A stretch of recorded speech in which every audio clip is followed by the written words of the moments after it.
Welcome. Welcome back to the program, both of you. Thank you. Can I just say, you've got to admit, you are the odd couple. But we're making progress. Well, whatever works. Whatever works. That So is the idea.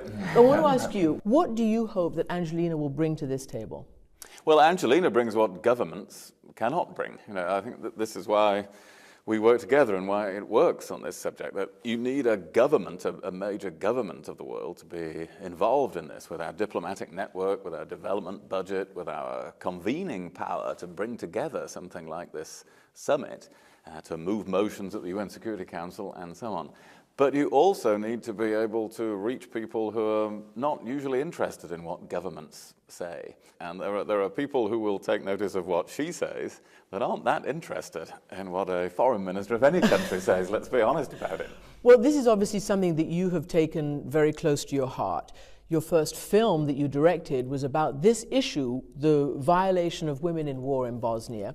I guess I want to ask you, what specifically brought you to the table on this issue? What one thing captured your imagination, your attention? Well, I had been working for so many years in the field, and there's so many injustices in the world. There's so many issues, and there isn't one that is more important than the other, or more, But you are moved by someone you meet, and for me, it was time and again meeting young girls, boys, and women and men who publicly could talk about all of their pains, but privately would become very emotional and tell me about the rape and what had happened to them, or the child they couldn't tell that the child was a child of rape, or they just simply couldn't function anymore, and they carried this deep shame and this deep pain, and it was just too many. It was just one too many.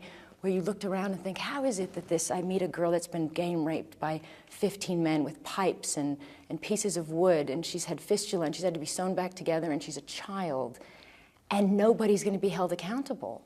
And it was just again and again and again meeting these people and these victims, and the more I would learn about what had been done on their behalf and who had been convicted, and it was just pitiful. It was nothing.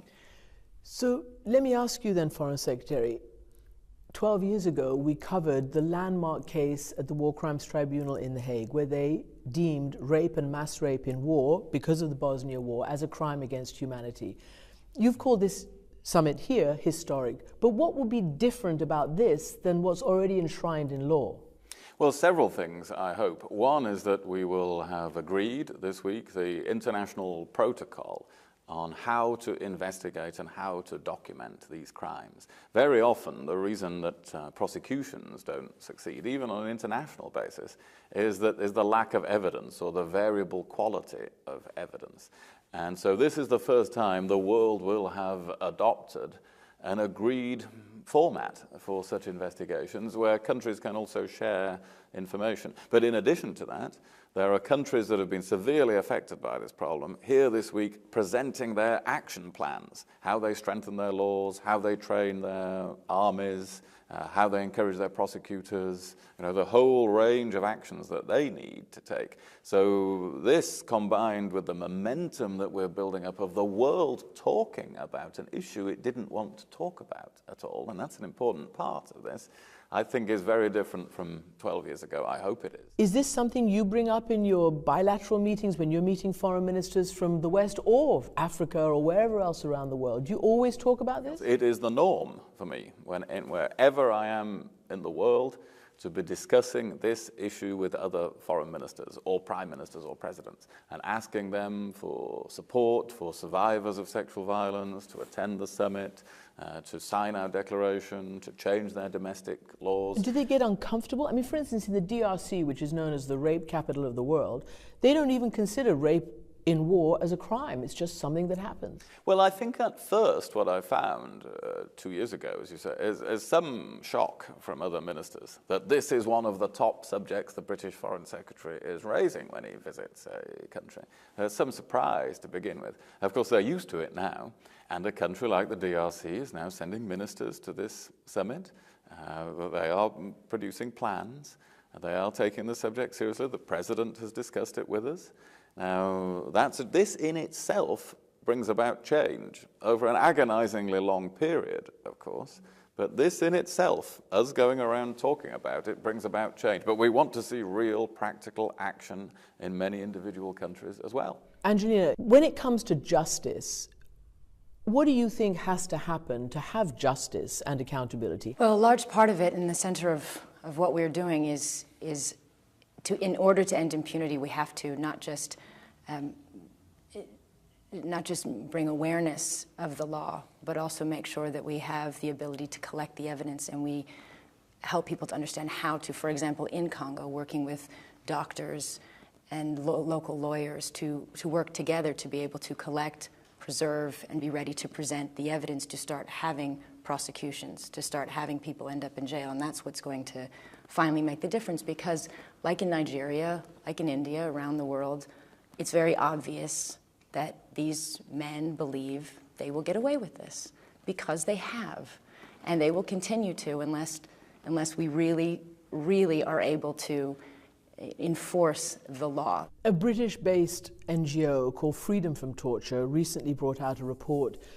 Doctors collected all sorts of evidence in the DRC where state authorities, people who are part of the system, particularly in prisons, are mass and gang raping women who are in prison, and this is a punitive measure against politically active women. This is why it's so important for governments to adopt comprehensive plans that includes how their own personnel behave. It includes how UN peacekeepers behave, because there have been instances where people actually sent to protect a civilian That's population. right, and that brings up a very important point. Our tax dollars, pounds, whatever, are paying for these UN peacekeepers, and they're busy raping women. And that is why it is so important that this includes changes in military doctrine and training. I was in Colombia a few months ago with their defense minister, and they have launched changes in their military doctrine and how they train so many of their soldiers, so that avoiding and preventing sexual violence in conflict is part of their training. We're training the new army in Mali after all the difficulties there with an EU training mission. We've sent experts in sexual violence, so we're training a new army there in Africa in these things. And I do believe that if we change attitudes on sexual violence in conflict, that will change attitudes in every other setting as well. This is also something that leads to changing attitudes towards domestic violence, towards state-permitted violence of the sort that you are talking about. You also spoke about it being transformative in everyday acts of casual sexism and casual violence that simply happen all over the place. We're seeing it in Egypt right now. Mm-hmm. The new president, El-Sisi, yesterday has ordered an investigation because yet again a woman got gang raped or sexually assaulted violently in a crowd, and it's very common in Egypt.